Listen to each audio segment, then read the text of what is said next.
300명 넘으셨죠? 네. 송영길 옥중 출마. 제가 어제 송영길이가 선택할 수 있는 가장 현명한 건 뭐냐? 이재명한테 속았다는 사실을 인정하고, 네, 더 이상 이재명을 기대하지 마라. 송영길이가 구속됐을 때 이재명 민주당에서 단 한 줄의 논평도 나오지 않은 이 몰인정한 집단이다. 좌파도 알고 보니까 정말 몰인정한 종자들이더라. 그러니 송영길이가 무소의 뿔처럼 혼자서 가라. 네. 두려워 마라.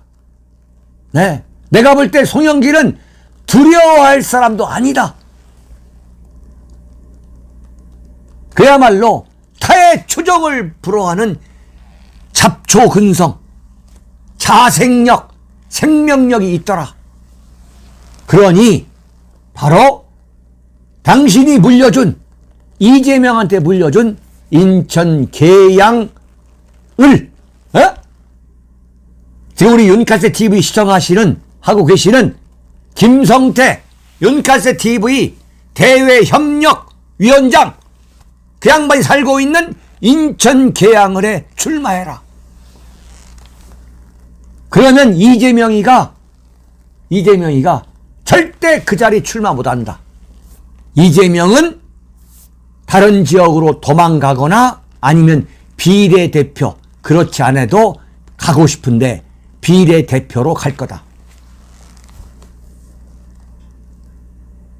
그랬더니 어제 미디어워치에서 이 방송을 기사로 올렸어요. 기사로. 윤창중, 송영길 인천 계양을에 옥중 출마하라. 이재명은 송영길 이용만 해먹고 내다버려. 송영길이 인천 계양을에 옥중 출마하면 이재명은 도망갈 것이고 윤석열 측 후보 상대로 대승을 거둘 것이다. 하하하하. 이야. 기사를 썼어요. 그런데 사람을 볼 줄 알아야만 정치 논평이 적중하는 겁니다. 제가 김영삼 대통령이 대통령에 퇴임하셔가지고 상도동에 계실 때 어느 날 제가 YS한테 물어봤어요. 정치를 지금까지 오래 해오셨는데 정치인에게 가장 중요한 게 뭐라고 생각하십니까? 그랬더니 YS께서 하시는 말씀이 정치인에게 가장 중요한 게 첫 번째로 용기다. 용기. 그 다음에 애국심이다. 네. 용기와 애국심이 정치인한테 가장 중요한 거다.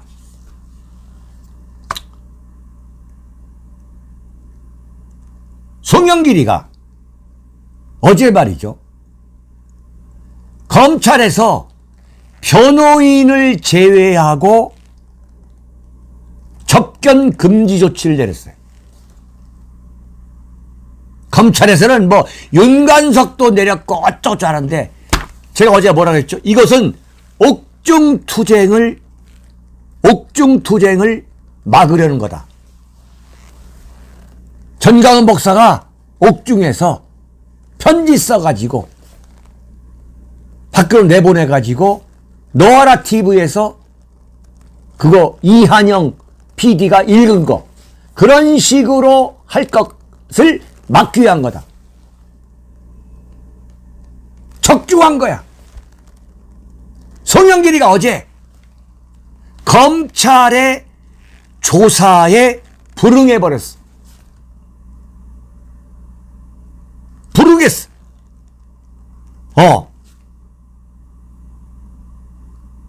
그리고서 자기를 변호하러 들어온 변호사, 에? 변호사를 통해 가지고, 이름이 그치, 선종문 변호사야. 선종문 변호사. 이번에 구속 영장 실질 검사할 때는 자기 형이, 판사 출신인 자기 형이 변호를 했죠. 그 집안이 엄청난 집안이에요. 엄청난 집안이야. 근데 그 변호사를 통해 가지고 어떤 메시지를 내보냈느냐. 어느 곳에 있든지 검찰에 굴복하지 않고 싸우겠다고 했어. 이야! 이거 쉽지가 않습니다. 네? 검찰청 앞에 가서 이건 정치 보복이다. 이런 뉘앙스로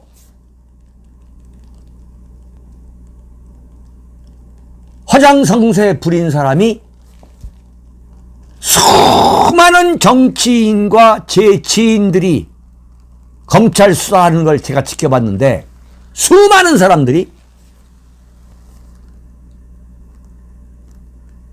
그러니까 들어가면은 밖에서 잘못 얘기했다가 들어가면 검사나 판사들이 굉장히 그런 것을 괘씸죄로 보는 집단이라는 거 아니에요. 검사나 판사들이 성실하게 조사에 임하겠습니다, 이렇게 말하는 이유가 있다는 거예요. 변호사들이 절대 쳐받지 말고 그 얘기만 하고 들어가라 한다는 거지. 그런데 검찰청사 앞에서 그렇지 않다. 이건 검찰이 나한테 정치 보복하는 것이다 라는 식으로 검찰한테 대들었던 사람을 난 딱 두 사람 봤어. 걔 누구냐? 변희재하고 송영길이야. 난 그래서 변희재를 달리 봤어. 조사하러 들어가면서 변희재가 딱 그러더라고. 이게 어떻게 명예훼손이 될 수 있느냐. 놀라봐. 그 다음에 송영길 끝까지 얘기했잖아. 그 안에 들어가서 뭐라고 그랬지? 어디에 있든, 감옥에 있더라도 검찰에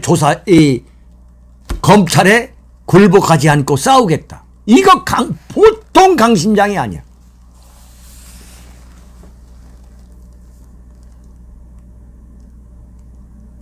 변희재도 그러더라고. 변희재도. 네.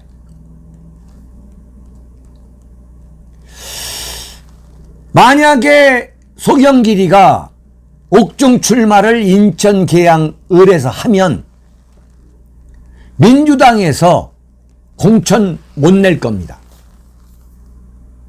그리고 민주당에서 공천을 내도 나는 송영길이가 무소속으로 출마해도 된다고 봐요. 그 자리에서 인천 계양에서 국회의원을 4번 됐습니다. 나는 이번에 송영길이가 감옥에 간 걸 어떻게 보느냐.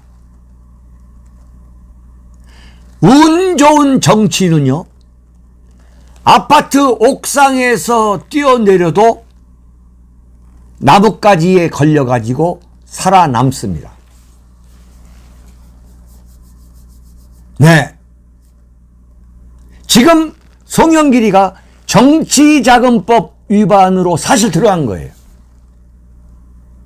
돈봉투가 오히려 종속변수가 된 거예요. 정치자금 7억 5천만 원에 4천만 원 뇌물을 받았다고 들어간 거예요. 그러면 엄청난 중형이 떨어질 거예요. 그런데 정치인은 중형을 받으면 받을수록 결과적으로 그건 뭐냐? 그건 축복이야. 결국 뭐냐? 결국 정권 바뀌면 나오게 돼 있어요.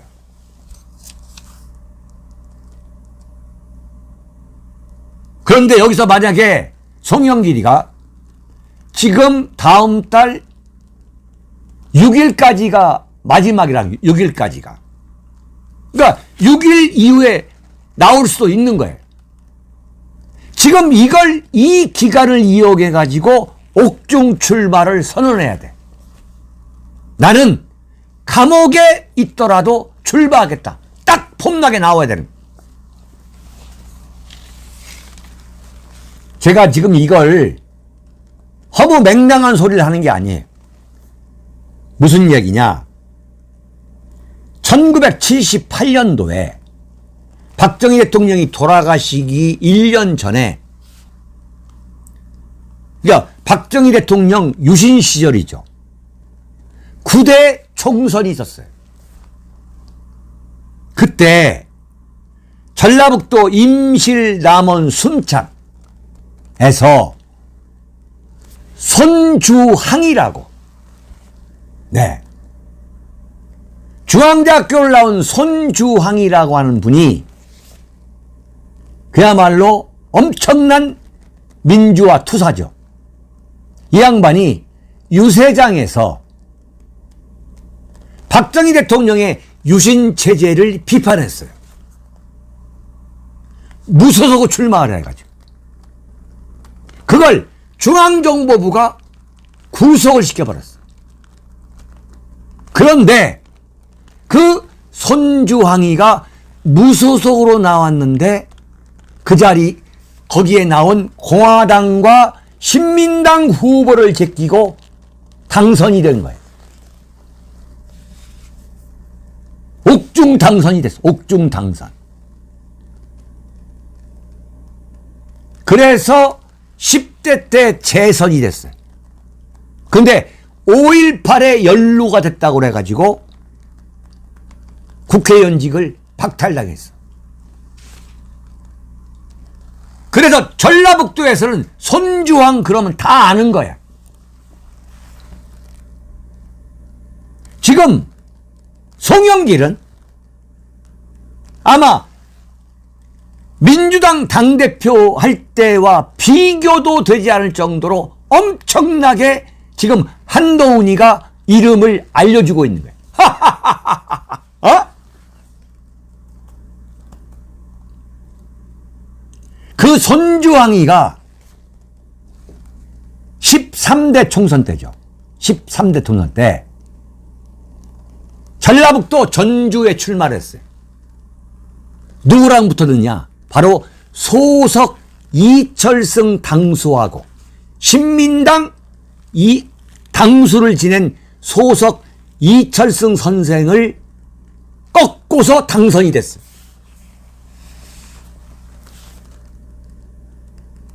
윤창중이가 송영길이가 정치자금법 위반으로 감옥에 갔는데 얼마든지 제기할 수가 있다. 그리고 이건 일종의 행운이다라고 주장하는 근거가 있는 거예요. 그 손주항 의원이 저를 참 좋아했습니다. 저를. 네.